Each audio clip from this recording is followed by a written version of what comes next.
Hello, everybody. Welcome to Landing America. Thank you so much for joining us today. On today's episode, I invited here immigration attorneys Edmarie Medina and Amara Neres. Did I say it right? Yeah. Yes. Okay.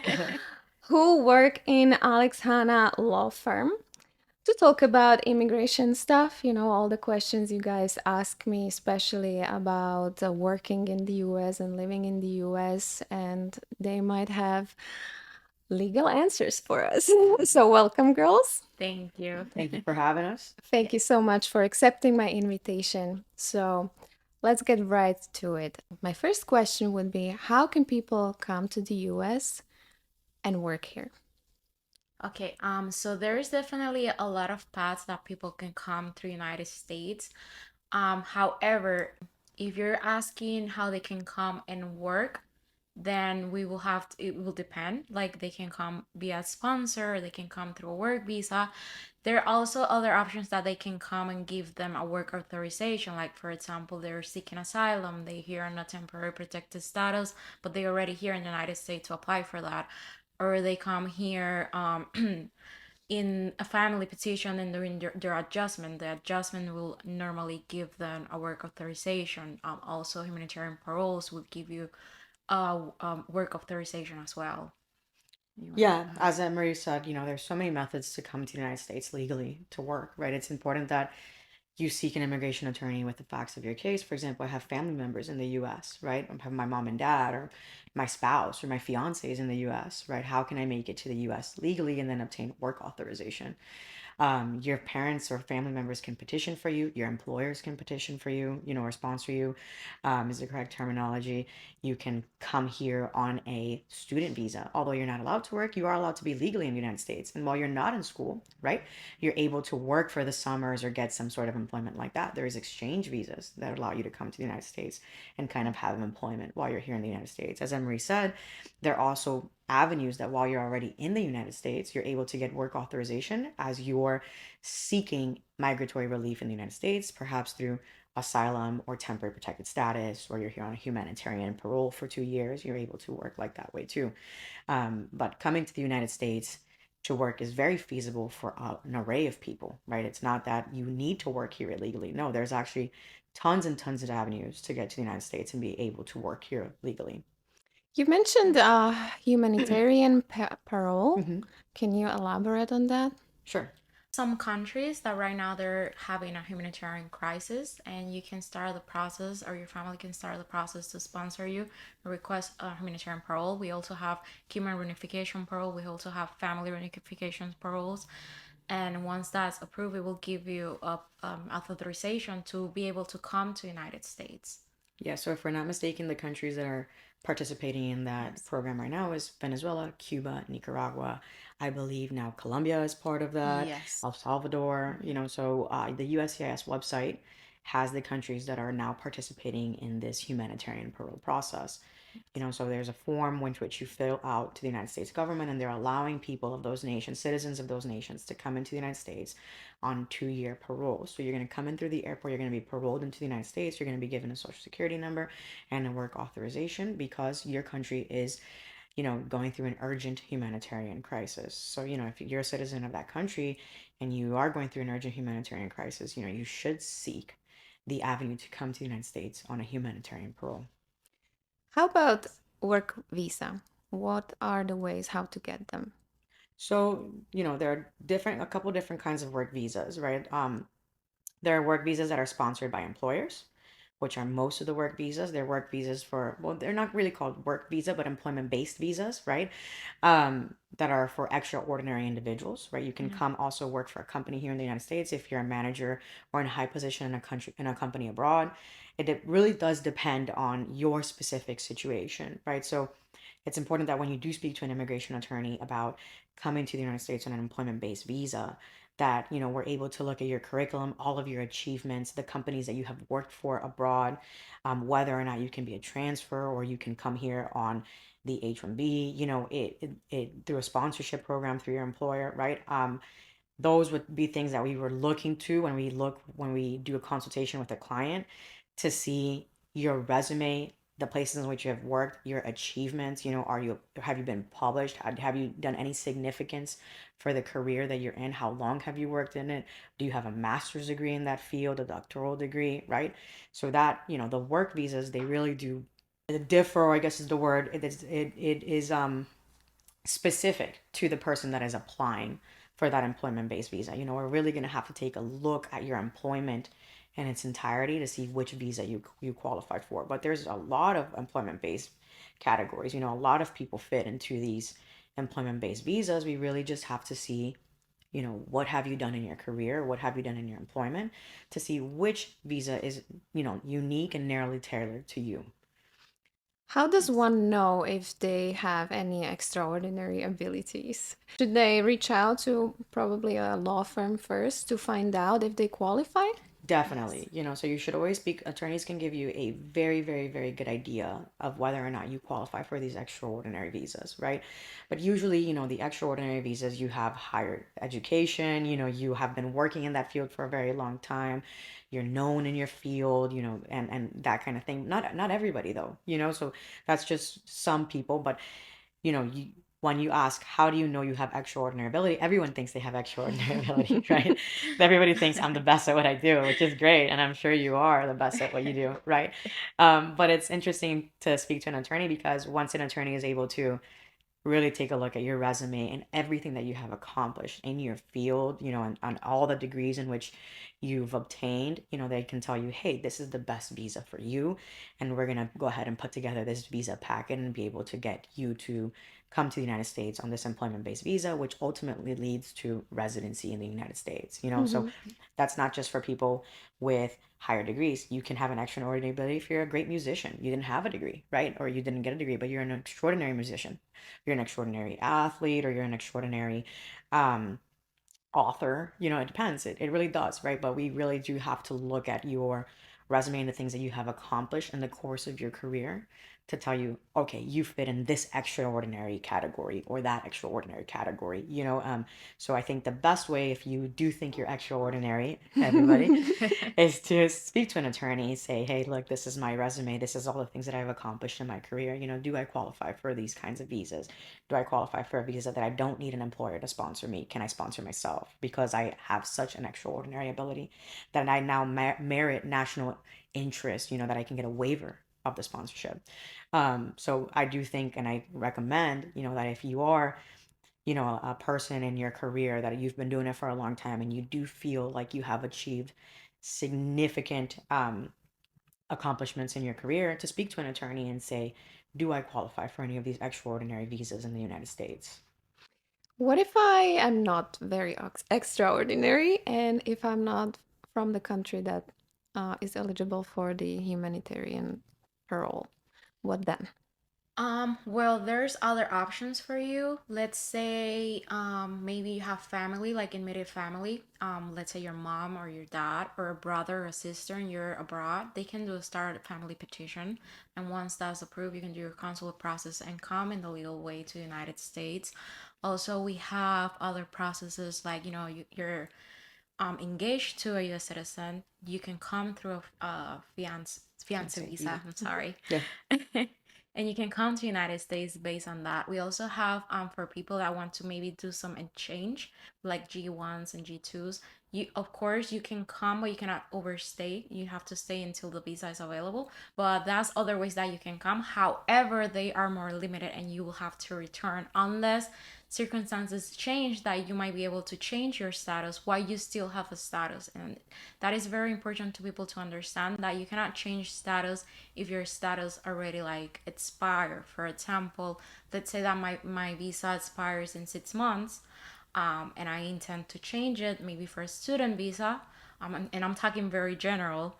I cannot wait until it's expired for me to change that status. I have to do it within when it's like it's still I'm still in status and it's still not expired.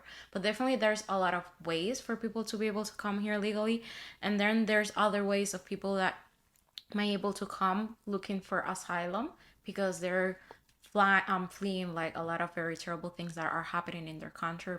Just to, go Um, ahead and jump on her point, you asked like, what if I don't feel like I have extraordinary ability, right? How mhm. do I get to the United States and how do I work legally in the United States, right? This is not something that is available to everyone, but you can come here on a student visa, right? You're able to study here in the United States and get to the point where you feel like you're gonna be able to be sponsored by an employer already here in the United States. So, if you're thinking, well, I haven't achieved anything in my career, or I'm not, at the point in my career where I feel like I can get any of these extraordinary visas, or, I don't merit extraordinary ability yet, you know, think about coming here on a student visa. Think about coming here to study and seeing if you can then go ahead and work on and build on the extraordinary ability that you already have, maybe from your country, and able to study and get those degrees and be able to be Yeah. sponsored by an employer, or and that kind of thing. So although the United States doesn't have too many options, for people without extraordinary ability, not to say that that's you. I know that everybody has extraordinary ability, like I said. Um, there are ways to come to the United States to study and maybe build on that, right? And be here on a non-immigrant visa category, but be able to build on it and then maybe see the avenues in which you can then change status, or adjust your status to that of an immigrant, of a legal permanent resident. So Yes. for those seeking those avenues, as you said, family petitions are great. Like I said, we're not marrying a U.S. citizen is great, or being engaged to a U.S. citizen is great. But if you do feel like, you want to come and learn and grow, then the student visa is very, available to you to come study in the United States. Is there an age limit for the student visa? No, You can be 60, you can as come long on. as you're enrolled in some sort of, Yeah, degree, yeah, you can be 60 here on a student visa, you're that's doing your master's awesome. degree, yeah, or Okay. your doctoral degree. I think Doctoral. I would Yes. think that you would maybe need a master's degree here in the United States before you start your doctoral, but I'm not 1,000% sure. That's great Yeah, though. Yes. Yeah. but yeah, you can be 60 years old here on a student visa, studying here Hmm. in the United Yeah. States, building on your extraordinary ability, on your degrees and your knowledge, to be able to maybe get a position in which an employer says, hey, wait a second, you're actually the kind of employee that we want at our firm, or that we want at our business, or our corporation. You have the degrees, now you have the college, um, knowledge, or the education that we need, so we're going to go ahead and sponsor you. So there are those ways to for you to start Yes. thinking. Don't be discouraged just because you don't have enough time work, that you're not meant to be here in the United States. There's definitely avenues for you to be here in the United States and then be able to transition into, a resident here when you Hmm. get here. So, Edmarie, you've mentioned overstaying visa. Yes. What are the consequences of people who overstay their visa? If you overstay your visa, first, you're gonna start accumulating illegal presence, and that is gonna activate bars. What are the bars? The bars that you're not gonna be allowed to come to the United States and be in the United States for a period of time. If you're here, you're here in a time that is more than 6 months, you're gonna be barred for 3 years. If you stay more than a year, then you're gonna be barred for 10 years. So the longer you're staying in the United States, the longer, the longer it's gonna be and the harder it's gonna be for you to be able to adjust or to look for a pathway for you to be here legally in the United States, because you're gonna face those bars.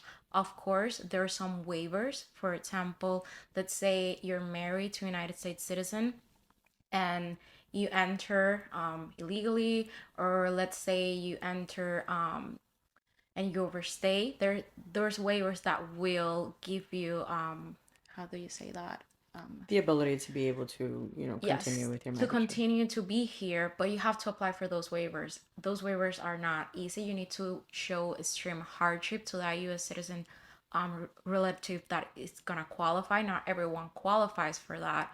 For example, let's say I'm petitioning my mom and my mom is here and I'm a U.S. citizen, but my mom is not. My mom is not gonna qualify for that waiver. Normally, it's husbands or parents the ones who qualify for that type of waiver. There's pathways and there's waivers, but not everyone can go through that pathway. So we don't encourage anyone to overstay their visas, because then it's gonna be more harder for them if they want to come through another pathway, or maybe they will get sponsored in the future. Whatever the case might be, it's gonna be more harder for them because they're facing a bar. Which visa leads to a green card? Because I know that there are visas that don't lead to green card, right? So there's a difference between an immigrant visa and a non-immigrant visa, right? So if you come in here on a non-immigrant visa, that visa does not lead you to a green card unless something else happens, and to keep in very simple terms. Let's say you enter here on a tourist visa, right, which is a B2. That's a non-immigrant visa, or a student visa. It's a non-immigrant visa. But you marry a US citizen, through that you can get a green card, right? Because the US citizen is going to petition for you, right? You're going to adjust status inside the country. So all non-immigrant visas in theory don't lead to a green card, right? Because they're here just for you have non-immigrant intent. When you come in with a non-immigrant visa, you have to show non-immigrant intent. You're not going to get a green card because you're here just as a non-immigrant. I'm not immigrating to the United States. If you come in here in an immigrant visa, which it sounds very simple, but it's that immigration so complex, but if you come here on an immigrant visa, the purpose of coming in on an immigrant visa, for example, if I come here sponsored by my parent petitioned me, right? I got the visa because my parents petitioned me and I got everything approved. I'm coming here on an immigrant visa, right? I'm the child of a United States citizen. I'm coming in on an immigrant visa. As soon as I come in, right, I'm able to get a green card, within coming into the country. So it really does depend. I think every situation is specific depending on what's going on in your life. Even if you come here on a non-immigrant visa, you can be eligible, I guess is the correct terminology, to get a green card. But if you come on here on an immigrant visa, which are the employment-based visas, the family petition visas, those immigrant visas, you are going to be eligible for a green card right away. Okay. Yes. What are the rights and responsibilities of the US immigrants? Okay, I'm gonna jump in this. First, pay your taxes. Second, do not commit any crime or any even traffic violations. People think that getting a ticket for a red light is not that big of a deal, but it is, because one of the things that you need to prove, let's say that you want to change your status and become a legal permanent resident, you need to prove good moral character, and you have like a lot of traffic violations, that is gonna look suspicious to the USCIS officer. So try to, like comply with the law, pay your taxes. You always need to pay your taxes. Stay out of trouble. Stay out of trouble. Do not work without authorization. That is another one. What else? That actually brings me to the next question I wanted to ask. What happens if somebody works without a work permit?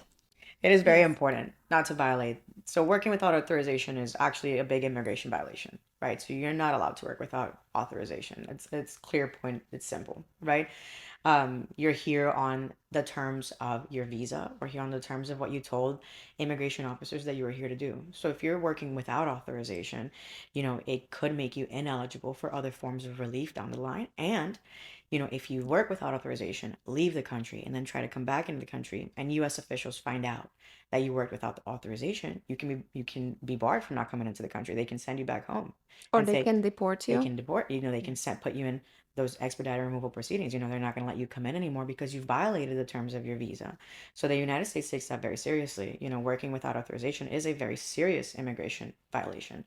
You have to abide by the terms of your visa. So we do recommend that if you do not have work authorization, speak to an attorney to see, is work authorization available to me, because I do want to work with authorization in the country. It's great to work with authorization in the country, and we understand that everybody needs to make money and find a way to survive, right?